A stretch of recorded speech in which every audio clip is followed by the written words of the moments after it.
Warning! Tube amplifiers have lethal voltages inside them. Please do not attempt to build, test, or repair these without understanding and following all safety protocols. Hey y'all!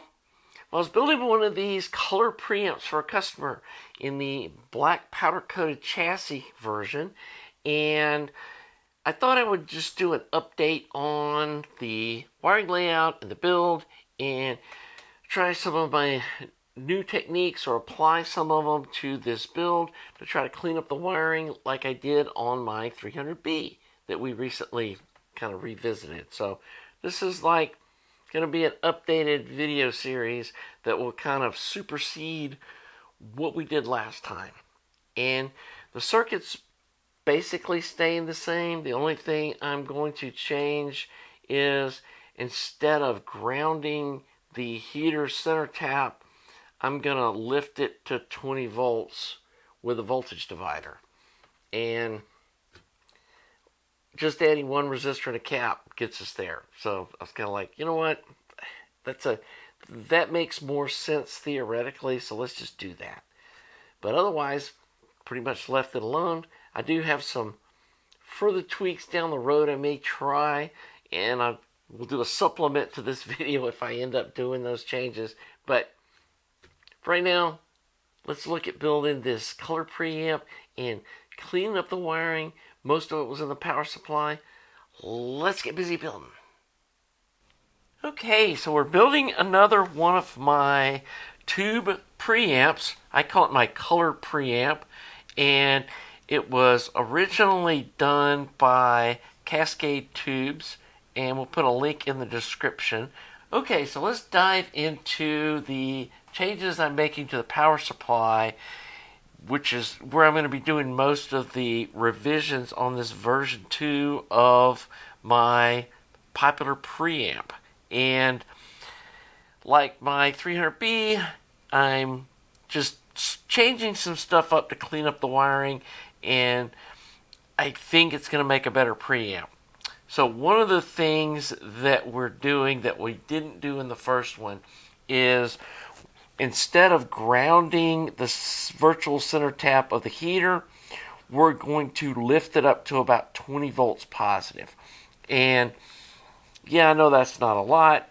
I don't want to have too much voltage differential between the cathode and the heater on the amplification section of the preamp.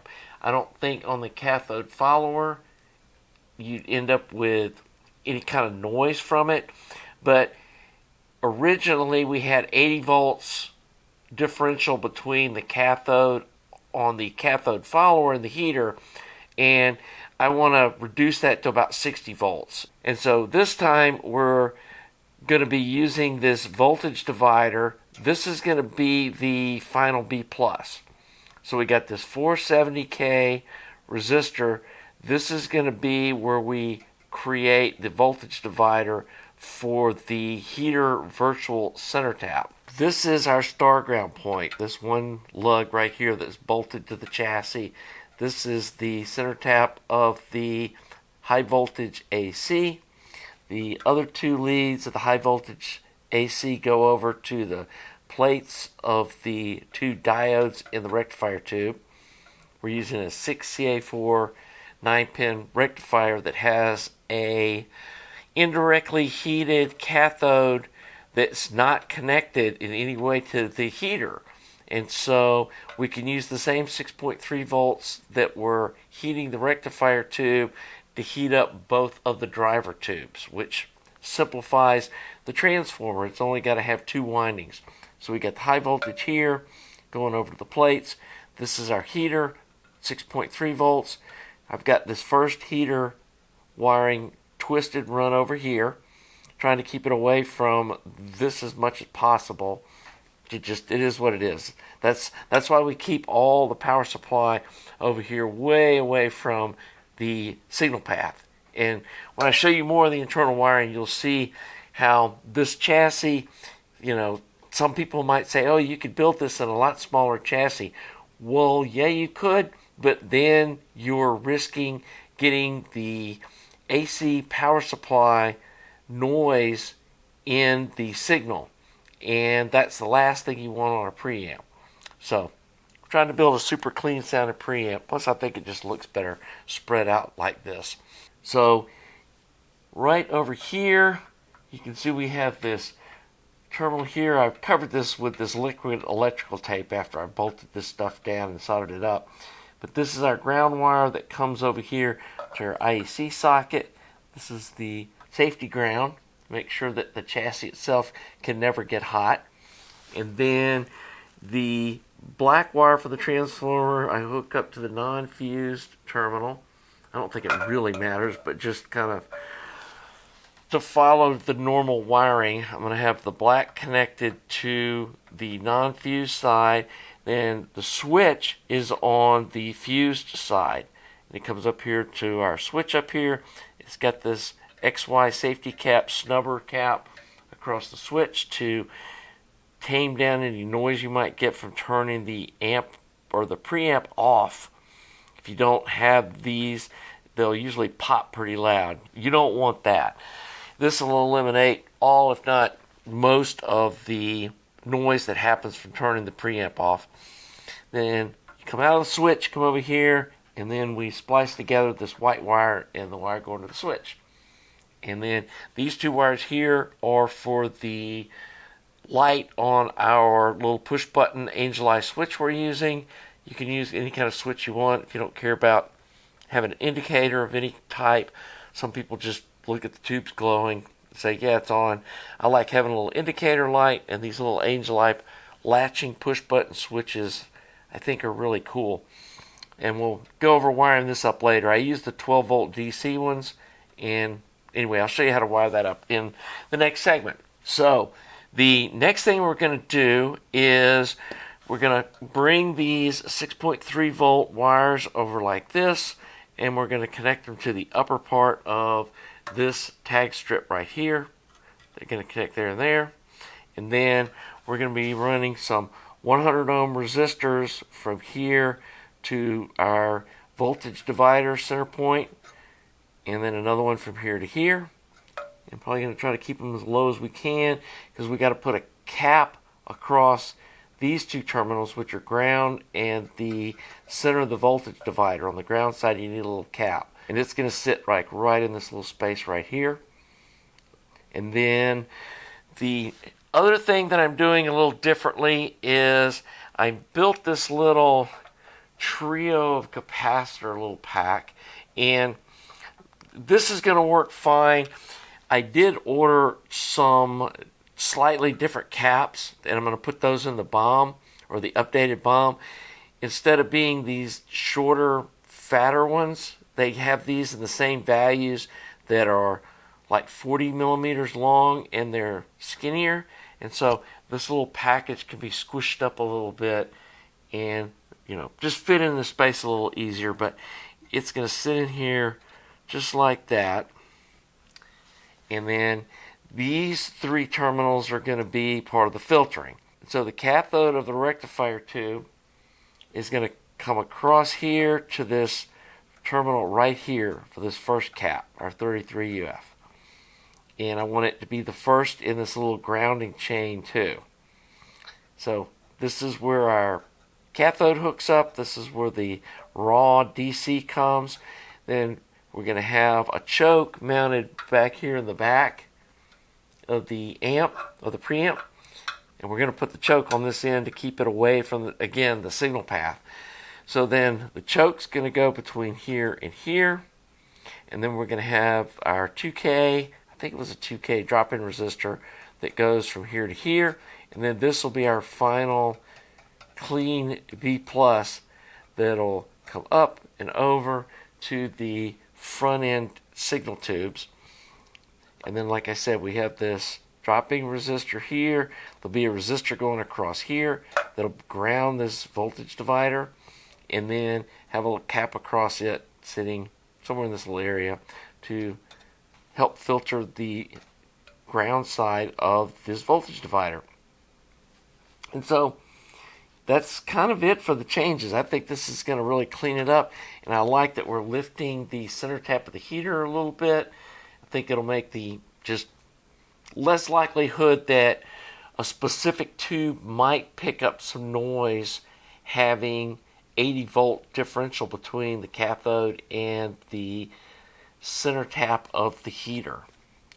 And there we go. So let me wire some of this up and I'll come back and show you what this looks like with some of this stuff connected up.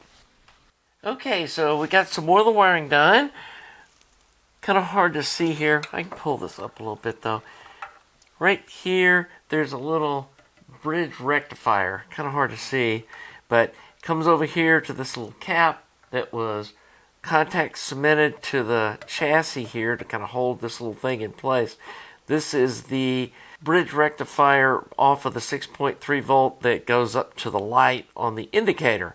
And I just like doing this to eliminate the flicker, and I know that LED is going to last a lot longer if it's got filtered DC going to it instead of just running AC to it. So anyway, this is the two wires that go up here to the indicator light, and I'm going to put a little of the liquid electrical tape over that to kind of just help stabilize that little deal. So anyway, that's an optional little deal that I do on my amps. Then we can see we got the two 100 ohm resistors that are coming over to what's going to be the voltage divider to get us 20 volts DC to put on the center tap, or the virtual center tap of the heater that we've created here with these 200 ohm resistors. And I still got to put the resistor that goes across here and a small cap. I can lift those off for now so you could see this connection. Got the cathode of the rectifier tube run over to this terminal, which is connected to this cap and the ground, and then goes up here to our choke, comes back, connects to this terminal. Got a 47 UF cap here, or microfarad, that goes, some people get upset when I don't say microfarad, but it says 47 UF, so that's what I'm going to say. Anyway, you know what I'm talking about. From here to here, we got a 2K dropping resistor. We got our final filtering cap here. Again, these are just kind of daisy chained down to this ground. Little wires connecting to these terminals down at the bottom. And that's got our filtered DC to this terminal right here. And then this is going to be our star ground point. We'll run wires like there. And then we'll connect the wire from here over to our 12AU7 preamp tubes. And so all I've got left to do here is put this final voltage divider ground resistor and cap on here, and we'll have the power supply all done up. So let me get that wired in there, and then we can start assembling the preamp part of this little amplifier. Okay, so we got the power supply all wired up here, and I really like the way this turned out. This is just such a neater layout, and we are using a single ground point, which before I had a couple of different tags that were set up as the ground, which isn't ideal. And what we've done since the last little segment is we finished up the voltage divider for the center tap, or the virtual center tap for the heaters, and we put this little resistor here, and we put this little 10 UF cap that's just on the ground to kind of smooth things out. This stuff isn't in the signal path. Obviously, if it was, you would hear the 6.3 volt AC. So, you know, I don't think the quality of these caps are even the sizes of it is super critical. The Valve Wizard said a 10 UF was plenty, and I just happen to have one that was 35 volt and fit in the space here. I did use these caps here that I had in stock. This is a 33, a 47, and another 47 450 volt. I ordered from Mauser, and this is what I'm going to put in the BOM for the next one of these I build, which really isn't going to have any impact on how good this power supply works. But I got these long, skinny guys, and it just gives a little more space here to put these in place of these little short, fat ones, and there's plenty of room in this space here to use these longer ones. And so that's what's going to be in the BOM, so when you get the caps, don't freak out that they look different than the ones that I used in this. I don't know if this is a prototype, because this is about the third one of these I've built, but I just decided to kind of update the layout like I've done on a couple of my other amps recently, and I really like the way this turned out.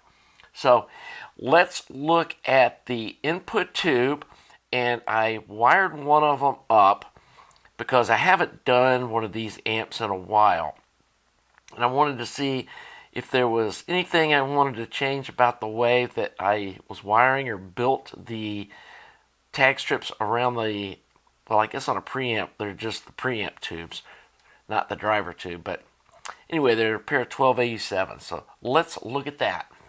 Okay, so obviously this is the one that I've wired up, and it's mostly complete. I left off a couple of caps because they would kind of hide where the wiring went. And I really like the way that I had originally laid this out. There wasn't a lot to improve on. And years ago when I was watching Mark at Blue Glow's KT88 build, he was explaining that he didn't think there was a problem with bolting this center terminal to the chassis and then running a ground wire between them back to the star ground point. And the majority of the current or the electricity was going to follow the wire and not the chassis. And he hasn't had any problems with ground loops doing that, and I haven't either. But theoretically, it's not a good idea. So what I've started doing is most of the time I try to just not use this terminal, and I just fold it over and solder it to itself and then utilize another terminal like this one for the ground. But on this side, I kind of ran out of room, and I guess I could have gotten a 7-terminal strip and cut one off, but then we're stretching the ground and the input away from each other, which are these two, which makes it harder to connect up the shielded wiring. And so I decided to start using these little TO220 insulator washers underneath the screw, and then putting a insulating washer, just a flat one, underneath the tag strip bolt down so that this is not electrically grounded to the chassis. And here's what these washers look like. They're easily available from Mauser. I actually just bought 100 of them off eBay for $11, which should be probably a lifetime supply of these. But anyway, they're cheap, they're easy to find, and then just use either a fiber or a nylon washer underneath the tag strip point itself, and then this is completely insulated from the chassis, and you can utilize this as a ground point. So that's one of the changes we've made, and now there's literally only one ground point over there at the power supply, which, like I said, theoretically is a good idea. So anyway, this is the heater leads coming from the power supply, and it goes to this pin, which is pin 9, and then 4 and 5 are tied together here, and I just overlap them on top of each other and then solder the wire there, and then you can see it comes over, and it comes over to this tube. And I'm going to do a more slow wiring of this one, showing where each thing goes as I wire it up. But we can start down here on, let's start where the power comes in. This is where the B plus is going to come in. It's going to come in on this terminal and then this terminal. So we've got our 51K plate load resistor that goes between this terminal and this terminal. And you can see that's this resistor right here. And then we use this terminal to connect to the plate of one of the triodes, which goes from here to there. You can see that's this red wire right here. So this is the grid of the same driver, and this is our grid leak resistor, our redundant grid leak resistor, in case the potentiometer on the input side ever fails, that the grid always has a reference to ground, and it's just kind of a safety 1 meg resistor. And then there's a 1K resistor that goes from here to there, and that's our grid stopper, which is this guy right here. Then the cathode comes from here over to this terminal, which is this white wire right here. And then we have our cathode resistor, which is a 2.2K that goes from here to our ground point. And what I haven't installed is the 47 UF cap that is our cathode bypass cap, and it's going to go across these two terminals. So on this side, you would go from here to there, then with a 2.2K, and then with the 47 UF cap that bypasses that resistor on the cathode. Okay, let's go over this other side over here. We'll start on this end right here. This is the grid of the other triode. And we have a 1K grid stopper that goes from here to this terminal, which is the grid. It's this resistor right here. Then we have a 1 meg resistor that goes from this terminal to this terminal. So then on the plate of this tube, it's just connected directly to the B+. So it goes from here to this terminal. That's this red wire. And then on the cathode, we're going to have a wire that goes from here to here. And this is where we pull the signal off of the preamp tube. It's a cathode follower on the output. So on the cathode, we have two resistors that split the difference where the grid leak resistor, which is the 1 meg one that goes from here to here, which is this little guy here. Okay, and you can see we've got these two resistors. First, we have a 1K that goes from the cathode to this terminal, and that's where the 1 meg grid leak resistor hooks up. And then we've got a 10K that goes from here to there. Neither one of these are bypassed with a cap. So we got 1K from here to here. We've got 10K from here to ground. And you can see we got this black ground wire that comes across to ground this terminal. And then from here to here, we have our 1 meg grid leak resistor. So you can see there's our 1 meg. Here's our 10K. Here's our 1K. And then this connects to the 6.8 UF cap on the output that then goes to the output volume control, which is the actual volume control for the preamp. So fairly simple to wire up. Like I said, I'm going to do a little solder by solder thing to kind of really show you how I did this, but hopefully this will explain how to wire up this section of the amp. So next we'll do this little build, and then we'll figure out where we're going to put our output caps, which are probably going to sit over here in the front of the amp, and then come to our output volume control, which sits in the front, which is one of the unique features of this preamp is the volume controls on the output. And I'll explain all that when we get the amp all built. I'll show you, why we did it this way. So anyway, I think this is a good place to wrap up this video. Well, I really think these upgrades or these revisions to the wiring layout turned out really nice. And I've got probably 2 more videos in this series. It's going to be a pretty short one. It's a pretty simple little project to build. And I'm actually considering getting these chassis fabricated by my fab shop after I get some CAD drawings done, and then maybe selling these as a kit.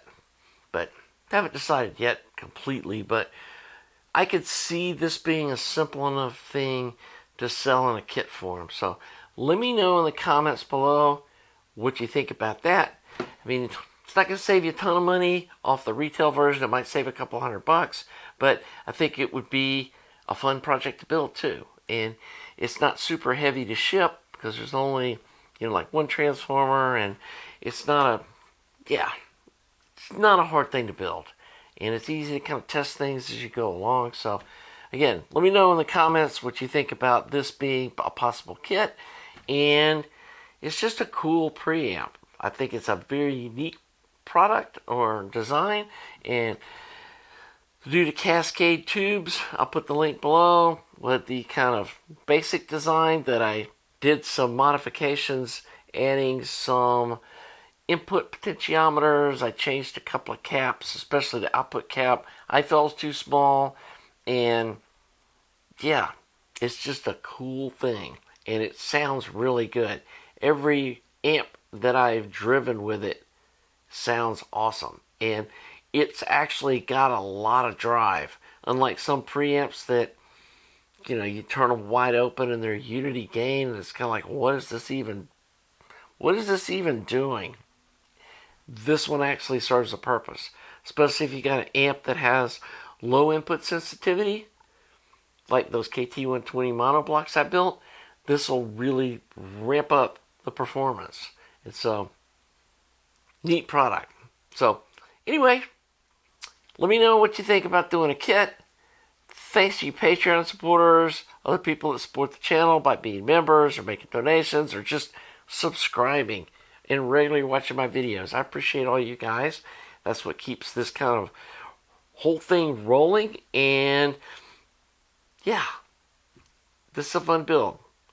So we will see you on the next video. And until then, have a nice day.